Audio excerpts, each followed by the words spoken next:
요즘 시장 호흡이 참 빠르죠. 오늘장에서 집중해봐야 될 쪽은 어딜지 이분과 함께 파헤쳐 보겠습니다. 오늘도 우리의 영업이사 박병주 이사님과 함께 해볼게요. 이사님 안녕하세요. 반갑습니다. 저희 오늘도 먼저 이슈부터 진단을 해보겠습니다. 첫 번째 이슈는 금리 인하 관련해서 이야기를 나눠보려고 하는데요. 한국은행이 어제 결국 2회 연속 금리 동결 결정을 내렸습니다. 그럼에도 내년 상반기까지 인하 기조를 이어갈 걸로 시사를 하고 있는 상황인데 저희 여기서는 투자 포인트 어떻게 잡아보면 좋을까요? 자, 여기를 계속 상반기까지 금리 인하 기조를 이어갈 것이다. 요 의미가 저는 굉장히 크다라고 봐요. 요거는 결국은 뭐냐면 시장의 유동성이죠. 우리 증시한테는 그 돈이 풍부하게 해주는다. 이게 굉장히 중요한 포인트가 되겠습니다. 자, 그러면 다음 포인트를 보도록 하겠습니다. 자, 보시면 그 금통위에서 이제 부동산에 대해서 불안하니까 금리를 동결한다. 이거는 약간 좀 그렇죠. 그래서 그렇지만 그 금융위원 중에서 금융통화위원 중에서 신성한 위원 같은 경우는 자기 의견을 피력을 했어요. 인하가 필요하다라는 의견을 피력했다는 것이 또 포인트가 될 것이고요. 그래서 금통위 위원 5명, 6명에서 5명 중 대부분 다 그랬다는 거죠. 3개월 이내 금리 인하할 가능성이 있는데 요거는 제가 아까 말씀드렸듯이 유동성을 공급한다. 증시에 유동성을 공급한다. 즉 유동성 장세가 계속 열려있다. 유동성 장세라는 것은 결국은 실적은 별로 그렇지만 앞으로 경기가 회복될 것이라 생각을 해서 돈의 힘에 의해서 주가가 올라가는 걸 유동성 장세라는 거죠. 자, 그래서 하는 총 결론을 맺는다면 내년 상반기까지는 금리 인하 기조를 유지하는데 아마 이거는 내가 보니까 미국의 어떤 그 영향도 있지 않을까라고 말씀드리겠습니다. 네, 이렇게 해서 금리 인하 관련해서 이야기 나눠봤고요. 저희 바로 그럼 종목으로 한번 들어가 보도록 할게요. 수혜를 볼 수 있는 종목 어딜지 궁금합니다. 첫 번째 주력 상품 바로 한번 공개해 주세요. 바로 미래에셋증권이 되겠습니다. 정말 제가 오랜만에 이제 이합전 때 8월 26일 날 또 부국주권을 들고 와서 수익이 크게 났었는데 다시 또 미래에셋증권을 들게 됐습니다. 네. 자, 이 종목의 투자 포인트를 한번 이제 보겠습니다. 먼저 올해 상반기 때 영업이익이 8,462억이 나왔습니다. 그리고 순이익은 6,640억이 나왔는데 그렇다면 증권사에서는 어떻게 올해 전체적인 이익을 내고 전망을 하는가를 제가 한번 준비한 자료를 가지고 한번 상세히 보도록 하겠습니다. 네. 보면은 올해 영업이익을 전체적으로 한 1조 8천억을 보고 있고요. 그 다음에 순이익 같은 경우는 1조 4천억을 보고 있는데 자, 여기서 제가 주목을 하고자 하는 것은 뭐냐면 ROE가 10%대를 넘어서고 있다는 거. 이런 부분이 이제 굉장히 주목을 할 필요가 있다고 볼 수가 있겠습니다. 자, 다음 자료를 또 보겠습니다. 네. 자, 그렇다면 그러면은 이 회사는 어느 부분을 가지고 이익을 크게 낼 것인가 비전이 있다는 거예요. 자, 특히 해외 부동산에 대해서 그동안에 그 손실이 있었는데 손실이 많이 축소되고 있어요.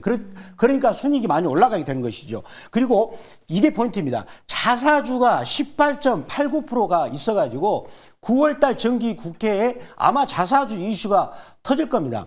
그래서 요거 주요 포인트가 될 것이고요. 그 다음에 10월 달에 IMA 계좌라고 있는데 자, 이게 쉽게 말해서 뭐냐. 우리가 지금 그 은행 같은 경우는 고객들한테 예금을 예탁하지 않습니까? 그걸 또 자기들이 운용을 해요. 그렇지만 증권사는 그걸 하지 못하지 않습니까? 그런데 증권사도 만약에 그거를 허가해 준다면 어떻게 될까요? 자, 고객들의 수익을 어느 정도 내가 내주겠다. 그래가지고 고객들이 나한테 돈을 맡기면 그거를 운용하는 거죠. 그러면 은행들하고 엄청난 경쟁에서 유리한 고지를 더군다나 증시가 하반기 때 이게 허용이 된다면 네. 증권사는 굉장히 유리한 그런 고지를 될 것이다. 이 결과가 7월 달에 신청을 했는데 10월 달에 나오니까 불과 한 달 반 정도 남았어요. 결과 인가 자체가. 따라서 이거는 굉장히 큰 모멘텀이다라고 말씀을 드리도록 하겠습니다. 네, 이사님이 오늘 증권주 가져와 줬네요. 미래에셋 증권이었고요. 저희 차트 통해서 가격 전략도 함께 세워보도록 하겠습니다. 자, 미래에셋증권을 여기서 보시면은 이제 월봉에서 일단은 많이 올라갔잖아요. 네. 그러니까 이격도가 크니까 한번 당연히 눌러주는 거죠. 자, 그리고 나서 이번 달 양봉이 나왔네요. 매물 소화를 바닥에서 했다는 것이 되겠고요. 자, 그 다음에 일봉을 보겠습니다. 자, 드디어 제가 항상 말씀드렸는데 악의 입을 들어오면 안 갑니다. 맞고 떨어지잖아요. 네. 자, 여기서 뚫었네요.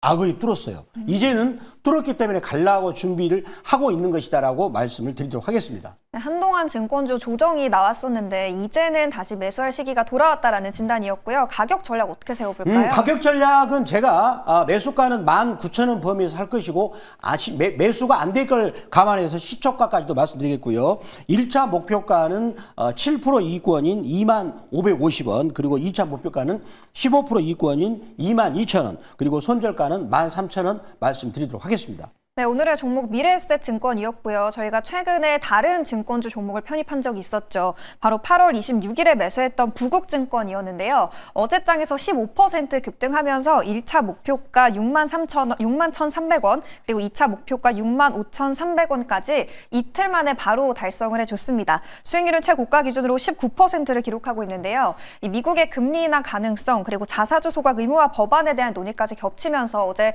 증권주 전반적으로 좋은 흐름을 보였죠. 이게 좀 지속 가능한 상승일지 궁금한데 지금 현재 부국증권 전략 어떻게 세워볼까요? 자, 부국증권이 자사주 비율이 많다 보니까 네. 제가 먼저 이 종목을 포착하기를 여기서 악의 돌파했죠.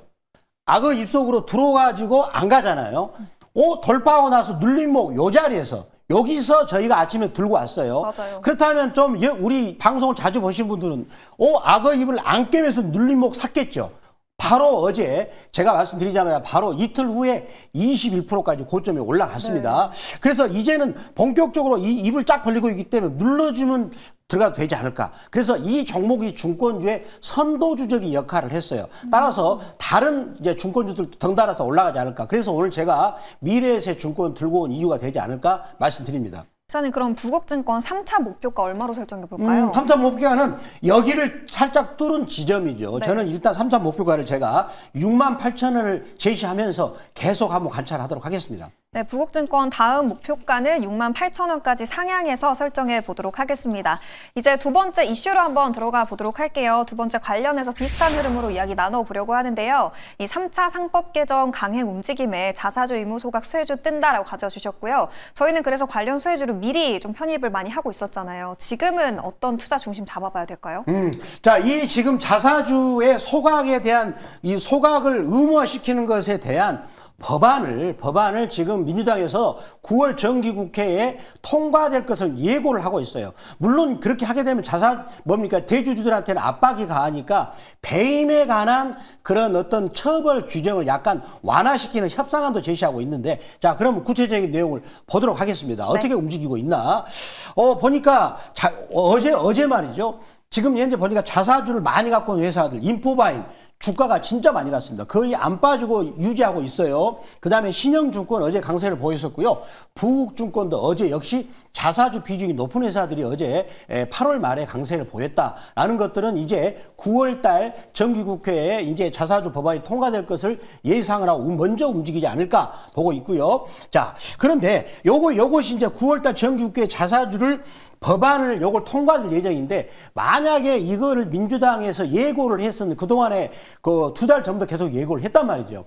만약에 이거를 하지 않고 추석을 맞이하게 된다면 추석 민심이 부글부글 끓지 않을까. 따라서 저는 가능성이 있다라고 저는 내다보고 있고요. 그다음에 여기서 이게 중요합니다.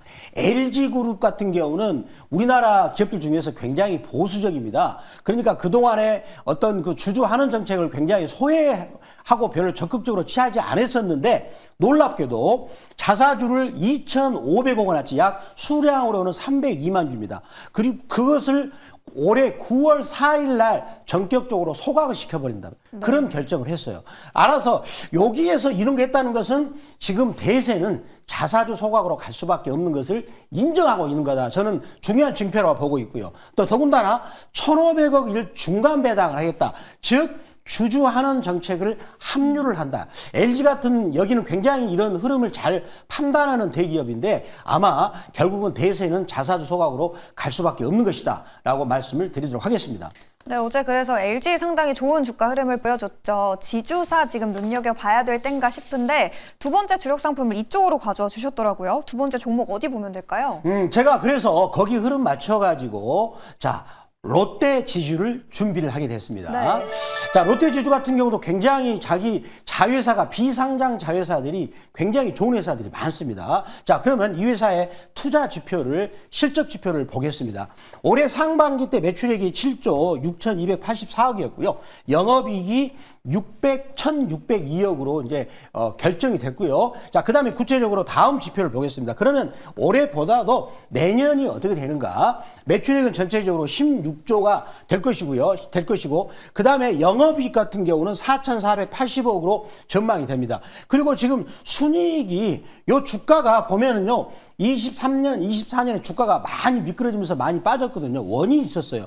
순이익 부분이 적자를 보였었는데 25년에 자, 480억으로 흑자를 보이겠죠. 그러면 네. 요거는 하반기 때 좋아진다는 겁니다. 올해 상반기 때는 순이익이 적자 상태인데 하반기 때 그만큼 좋아진다는 말이 되겠죠. 그리고 나서 내년 가면은 순이익도 1,900억대를 넘어서는 결국은 이 앞으로 실적 지표가 주가가 올라갈 수밖에 없는 그런 상황을 연출하고 있다라고 볼 수가 있겠고요. 자, 다음 상황을 또 보겠습니다. 네. 제가 지금 비슷한 워딩을 계속 자사주 소각을 요 얘기를 계속 노출한 이유가 왜 그러냐면 이게 굉장히 중요한 이슈고 또 우리 주가 형성에 더군다나 우리나라 증시가 또 여기서 이제 다음 3,316포인트를 돌파할 때 가장 중요한 이슈가 자사주 소각이라는 그런 부분이 되는 거죠. 이번에 실망감에서 8월 달에도 좀 증시가 힘들었던 것이 바로 이런 실망감이었었는데 이렇게 될 가능성이 있다는 걸 계속 중요한 포인트를 말씀드리고요. 하나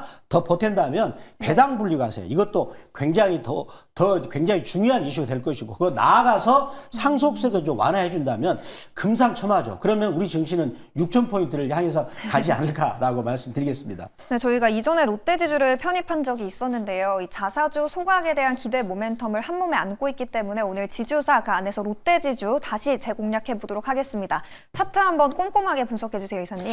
자, 제가 꼼꼼하게 분석해 드리겠습니다. 자, 네. 월봉을 볼게요. 자, 월봉을 보시면 이제 아주 보시면 여기서 악어 입속으로 들어오다가 얻어맞았어요.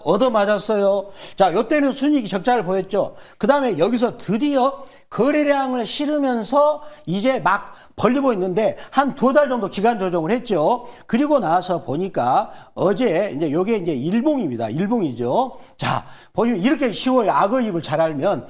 악어 입속으로 들어오면 내가 안 보면 되는 거예요. 안 보고 있다가 악어 입을 좁힐 때 보는 거죠. 좁혔잖아요. 네. 드디어 뚫었네요. 그러면 눌림목도 들어가면 되는 거죠.